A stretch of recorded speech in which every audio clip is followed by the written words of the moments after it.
RCK Consulting pada tanggal 29 September 2020. Ini merupakan sesi yang ke-1 jam 12.30 waktu Indonesia Barat. Sebelum kita memulai acara webinar ini, akan kita berikan beberapa pengumuman harap untuk disimak kepada rekan-rekan peserta webinar RCK Consulting. Pengumuman pertama itu adalah silakan kalian absen di chat room di paling bawah. Jadi ketik nama kalian, lalu email kalian, nomor handphone, terus nama pelatihan RCK Consulting. Harap diingat bahwa pelatihan hari ini adalah pelatihan RCK Consulting di sekolahmu. Jadi kami hanya mempunyai 5 pelatihan saja, yaitu teknik berbicara di depan umum, teknik presentasi, teknik wawancara kerja, teknik bekerja sama dalam tim, dan teknik memasarkan diri di dunia kerja. Jikalau Anda bukan peserta dari RCK Consulting, mohon untuk bisa meninggalkan webinar ini, karena webinar ini merupakan webinar RCK Consulting di sekolahmu. Kami hanya mempunyai 5 pelatihan saja. Dan jikalau Anda sudah mengikuti webinar selanjutnya atau sebelumnya, di hari sebelumnya, mohon untuk tidak mengikuti kembali, karena syarat untuk mengikuti webinar hanya 1 kali saja dalam 1 pelatihan. Selamat datang kepada rekan-rekan peserta RCK Consulting webinar pada tanggal 29 September. Kami akan memberikan beberapa pengumuman harap untuk disimak. Pertama adalah silakan langsung absen. Absenkan nama kalian, lalu tuliskan email dan tuliskan nomor handphone kalian dan pelatihan RCK. Dan lalu webinar ini adalah satu arah. Maksud dari satu arah hanya narasumber saja, trainer kami yang akan memberikan pemaparan. Jadi semua mic peserta akan kita matikan. Harap tidak membuka mic tersebut karena webinar ini hanya satu arah saja. Dan juga untuk verifikasi, mohon untuk segera menyalakan kamera depan Anda di laptop ataupun di handphone. Pastikan kamera depan Anda terbuka sesuai dengan instruksi webinar yang sudah kami umumkan di grup Telegram RCK ataupun di Tanyamu ataupun di materi Life Coach. Fungsi dari kamera terbuka agar kami bisa verifikasikan video ataupun wajah Anda sebagai bukti bahwa Anda sudah mengikuti webinar dan bisa kita berikan kepada platform sekolahmu dan manajemen prakerja. Mohon kerjasamanya untuk menghidupkan video dan mematikan mic. Webinar ini adalah satu arah, totalnya adalah 20 menit. Mohon kerjasamanya untuk mematikan mic atau audio. Webinar ini adalah satu arah dan total adalah 20 menit. Nampaknya sudah 100 orang. Ya, silakan Miss Suci untuk bisa membuka acara ini. Terima kasih.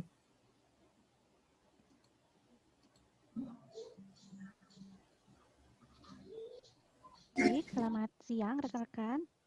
Selamat datang kembali di webinar RCK Consulting hari ini. Terima kasih untuk teman-teman yang sudah bisa menyempatkan waktunya untuk mengikuti webinar kali ini. Baik, untuk webinar kali ini saya akan memberikan seperti ringkasan gitu ya. Ringkasan dari keseluruhan teknik teknik pelatihan yang sudah RCK sediakan. Kemudian nanti akan kita coba sambungkan nih dengan kehidupan kita sehari-hari. Nah, biasanya rekan-rekan ini kan mungkin ada yang sudah pernah bekerja atau misalnya memang baru lulus kemudian mau cari kerja begitu ya. Nah, kita coba nanti kita sambungkan nih apa sih hubungannya teknik-teknik yang kita pelajari di RCK dengan kehidupan kita sehari-hari. Mungkin untuk beberapa teman-teman yang udah pernah mengikuti sebagai karyawan gitu ya, sebagai pekerja, mungkin sudah mengalami bagaimana berinteraksi, berkomunikasi, kemudian bekerja sama bersama rekan-rekan di tempat kerjanya. Tapi kalau yang belum, nah ini kita bisa jadikan contoh ya sebagai gambaran untuk nanti ketika kita terjun langsung ke dunia kerja, begini loh gambarannya. Nah, untuk teknik-tekniknya kan di RCK itu ada 5 ya, ada teknik wawancara kerja, kemudian teknik bekerja sama dalam tim, bicara di depan umum, kemudian memasarkan diri di dunia kerja, dan juga teknik untuk presentasi profesional. Nah, gimana caranya nih semua teknik yang sudah kita pelajari ini, kita bisa terapkan di kehidupan kita, terutama pada saat nanti kita bekerja gitu ya. Nah, sebetulnya teori-teori pelajarannya atau ilmunya itu teman-teman udah punya loh, udah ada semuanya di pikiran kita gitu ya. Ilmunya sudah masuk nih di kita, udah diinput gitu di dalam. Cuma yang jadi masalah adalah gimana cara mengaplikasikannya di kehidupan nyata kita. Nah, kebanyakan kegagalan itu terjadi karena ya memang kita nggak bisa mengaplikasikannya di dunia nyata, begitu ya.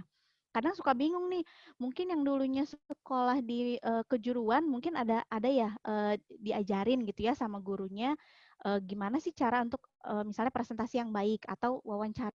Nanti kalau kamu wawancara nih begini loh, ini step by step-nya. Ini nanti jawaban yang harus kamu siapkan itu baku banget. Ya enggak?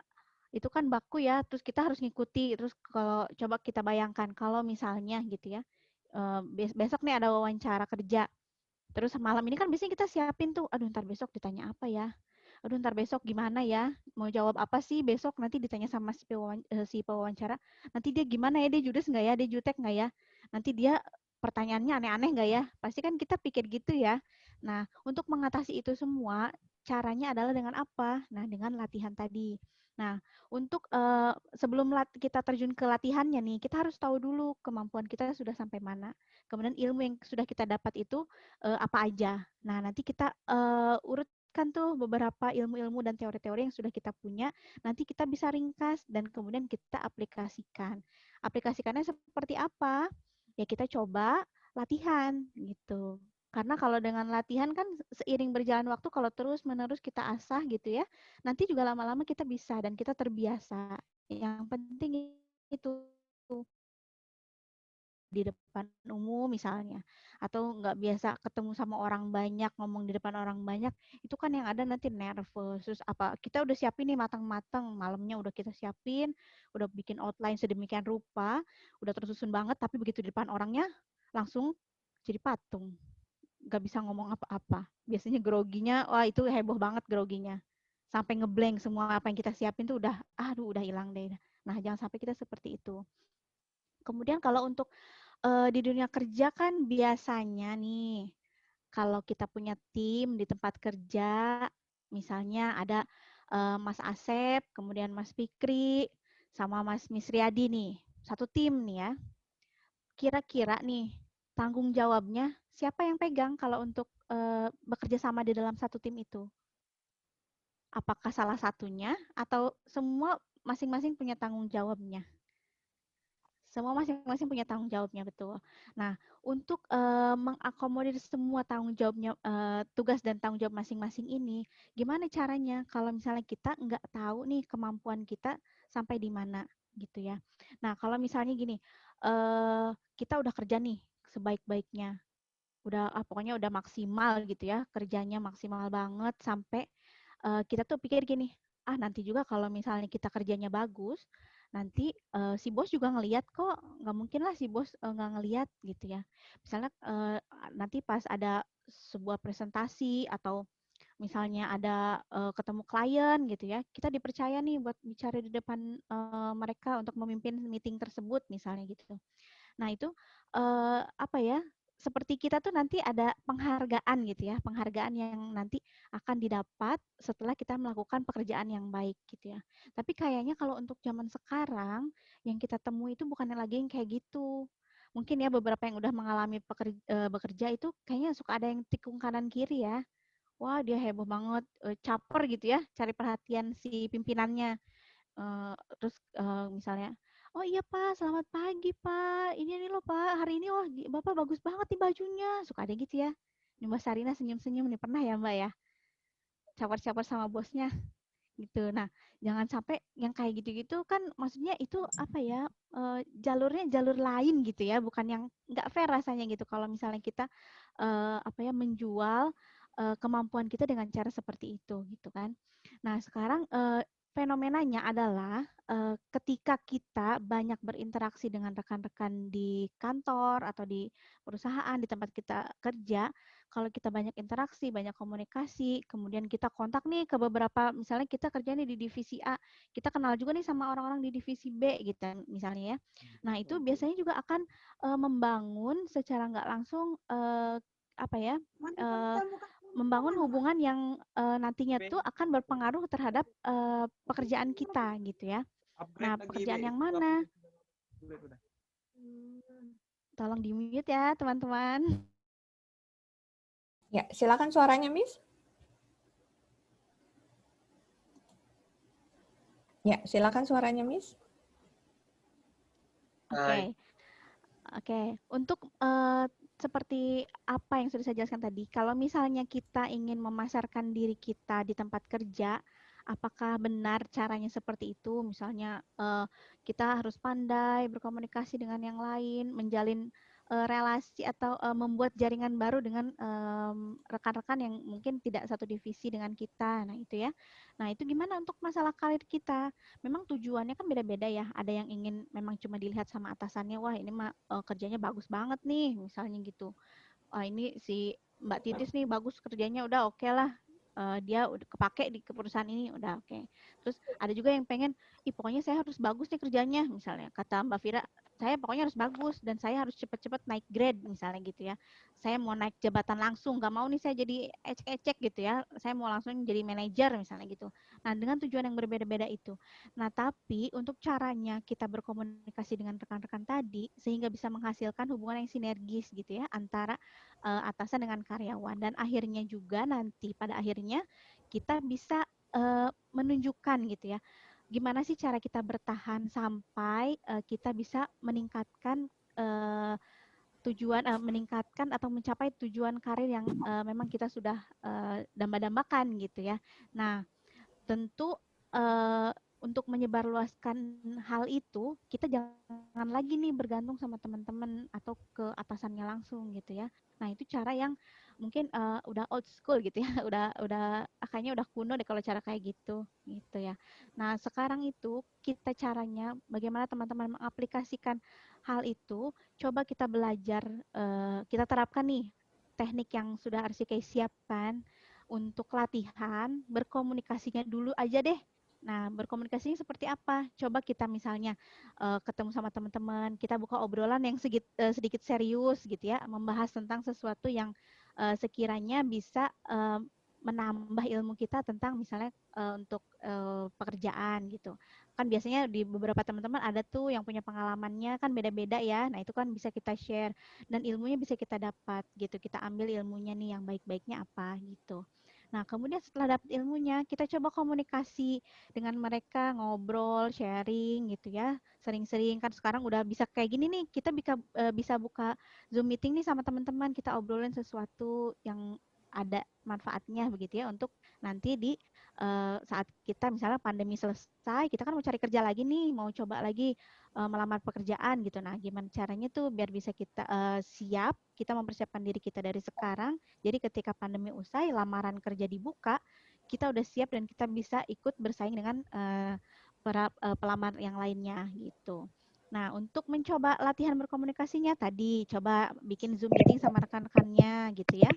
Kemudian ini juga coba juga kita kan udah masing-masing punya handphone. Di handphonenya ada kamera, ya kan? Ada kamera depan. Nyalain kamera depannya. Coba kita bicara. Kemudian nanti setelah direkam, kita coba nih sharing. Teman-teman nih, gue mau ngirim video nih, dengerin ya, ini ada ilmunya loh. Misalnya tadi gue habis ikutan ini nih, Zoom meeting sama RCK, ini ilmu yang gue dapet gitu ya. Ini gue coba ulangi lagi ya di rekaman gue, coba didengerin ya. Nah, itu kan kita dapat manfaatnya ya, kitanya juga jadi lebih paham, kemudian kita juga bisa memberikan informasi ke teman-teman kita yang lainnya gitu. Nah, sekarang kalau misalnya kesulitannya adalah apa? Kesulitan kita tuh sebetulnya hanya di malas atau enggak dan mau atau enggak.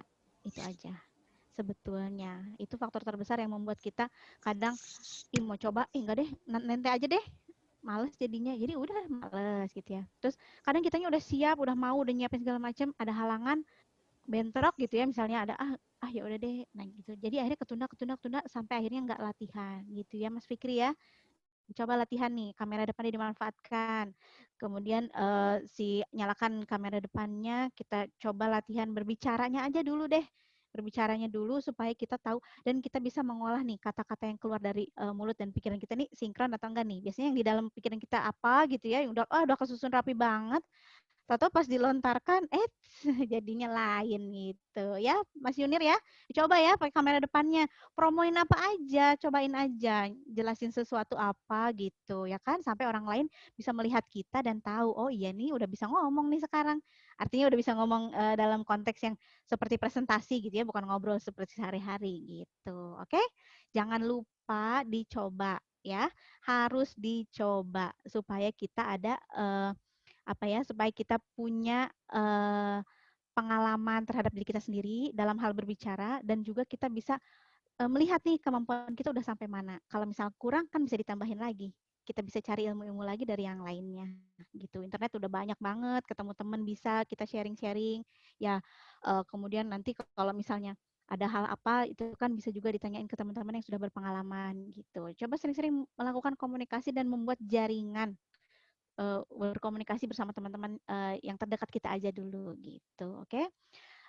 Diterapkan ya latihan, kemudian coba perform, rekam, kalau udah siap mental dan segala macam, upload di media sosialnya, oke? Coba nih nanti kita lihat reaksi teman-teman atau reaksi kita sendiri nih pas ngeliat video, gue keren juga ya ternyata kalau ngomong kayak gini, gitu. Oke, Mbak Lydia, dicoba ya. Untuk hari ini, untuk pemaparannya mungkin cukupnya sekian. Nah, mudah-mudahan rekan-rekan bisa menerapkannya dan bisa mengaplikasikannya di dunia kita sehari-hari. Banyak kok contoh-contohnya ya, bisa kita ambil. Ya, Oke, jangan lupa sebelum protokol ya, kesehatannya, halo Miss, maskernya ya. sebelum kita Iya, halo. tutup, di sini saya persilakan Oke. kepada rekan-rekan semua untuk bisa men-screenshotkan foto kalian dengan foto RCK Consulting sebagai bukti bahwa kalian sudah menyelesaikan webinar RCK Consulting. Foto screenshot ini bisa dilaksanakan di laptop ataupun di handphone dengan tujuan kalian mempunyai bukti untuk manajemen prakerja dan kalian juga bisa men-share di IG RCK Consulting. Silakan kita berikan 1 menit sebelum penutupan dari Miss Suci. Silakan untuk Oke. men-screenshotkan 1 menit. Silakan di screenshot dulu ya. Ya. Silakan dilanjutkan Miss Suci untuk penutupan. Terima kasih. Oke. Eh, kita sama-sama ingat kembali ya untuk protokol kesehatannya, jangan lupa selalu menggunakan masker kemanapun kita pergi, kemudian jangan lupa juga jaga jarak, jaga kesehatan, kemudian salam progres. Dadah, terima kasih.